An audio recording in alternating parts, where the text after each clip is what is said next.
बवाल अब रोज पारामा तोरा मन कौआए रे।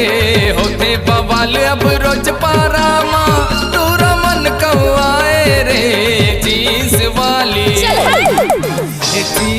वाली टॉप टी शर्ट लगाए रे। जींस वाली टॉप टी शर्ट लगाए रे। जींस वाली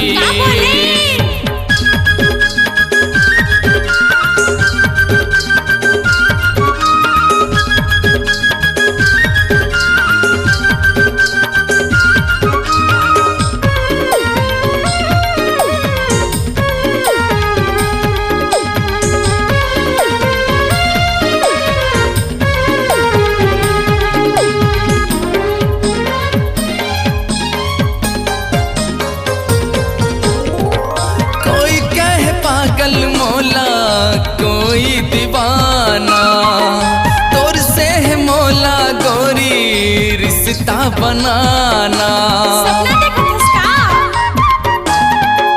कोई कहे पागल मोला कोई दीवाना तोर से है मोला गोरी रिश्ता बनाना।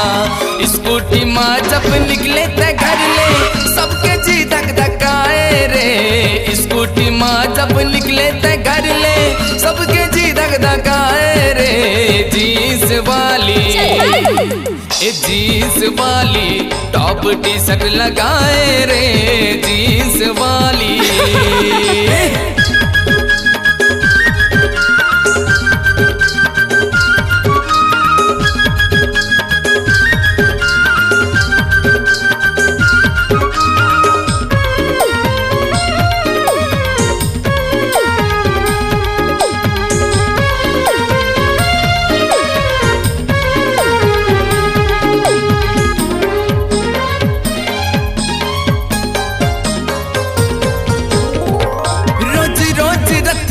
रतिया सपना आथस आने बानी के मोर संग गोट गोटिया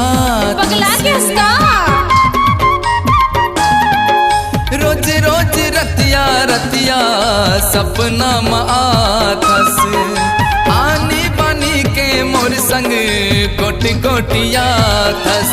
पाउडर चुपर के चुंदी बगरा के सबके मन ललचुआए रे। पाउडर चुपर के चुंदी बगरा के सबके मन ललचुआए रे। जींस वाली टॉप टी शर्ट लगाए रे। जींस वाली टॉप टी शर्ट लगाए रे। जींस वाली अरे होते बवाल अब रोज पारामा तोरा मन कौआए रे। होते बवाल अब रोज पारामा तोरा मन कौआए रे। जींस वाली टॉप टी शर्ट लगाए रे। जींस वाली टॉप टी शर्ट लगाए रे। जींस वाली टॉप टी शर्ट लगाए रे।